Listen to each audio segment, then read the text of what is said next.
thanks for attending this mission briefing.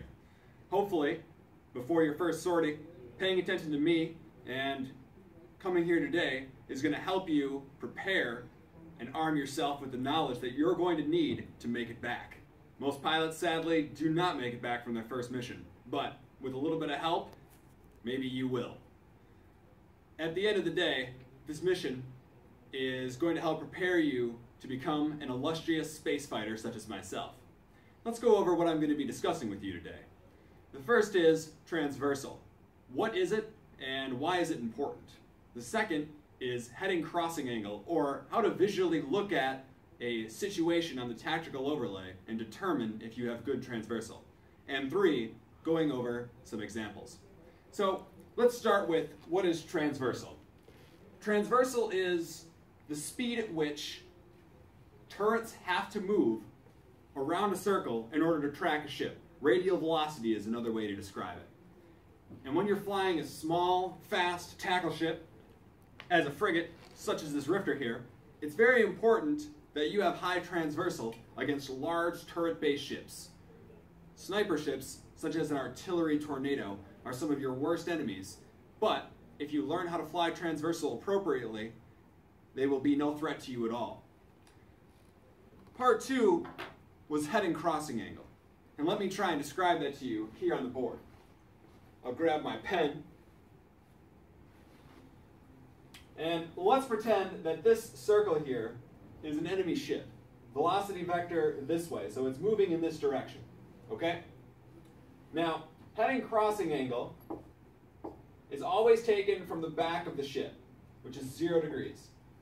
Respectively, on the left and right side are 90, and straight ahead is 180 degrees.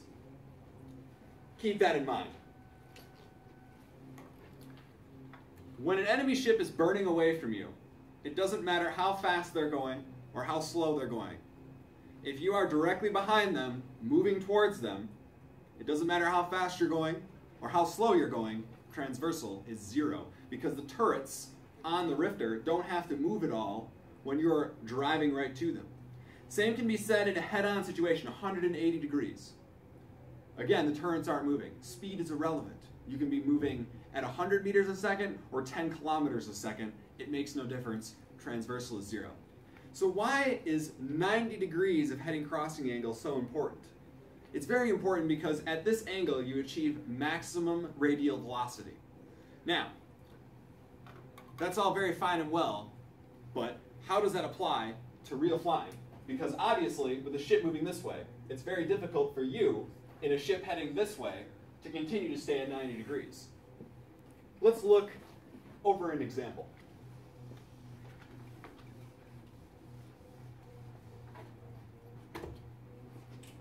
Let's pretend here that you and your shipmates are in this fleet, this large squiggly line grouping. And about 30 to 40 kilometers away is a nanophagate. And you, as a light tackle ship here, need to chase it down. Now, the nanoplier is going to use a high speed of his ship and burning directly away to help increase his tracking because of his high speed. And if you click approach on him, the transversal is almost 0. So how do you overcome this problem? The answer is very simple. And I use the term curveball in order to describe it. Instead of clicking approach or clicking straight on the target, take the time to notice where he is in space. Make sure you have your tactical overlay on.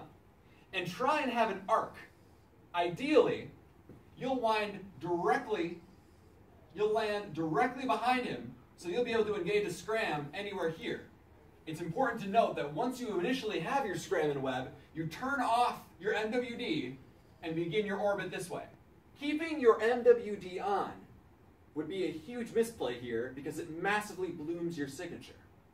Be aware.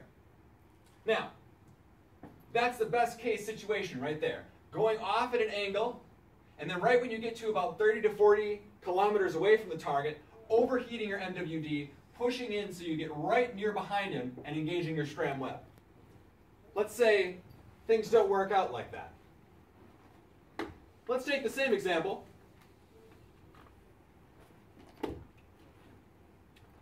Nanofaggot, about 30 to 40 kilometers away from your fleet. And you, here again, sent to capture him. Now, normal pilots will just burn away from you in a straight line, generally towards the sun. But let's say he's better. Let's say when he sees you burning out after him and sees you curving in like this to catch him, he starts curving away as well. Be careful of this happening, because if it does, you'll notice here, it's a straight line. Transversal is coming close to zero. You need to make sure that you curve in sharper or go wider, otherwise you'll be a sitting duck. Now, the only other two things that one has to worry about with transversal is the signature of your ship and what type of prop mod you're using. Now, MWDs bloom your signature, which means that leaving them on when you're not going top speed, such as when you have a scram and you're orbiting, is very dangerous. Make sure you turn it off once the scram and the web's been engaged. And the second thing is your signature.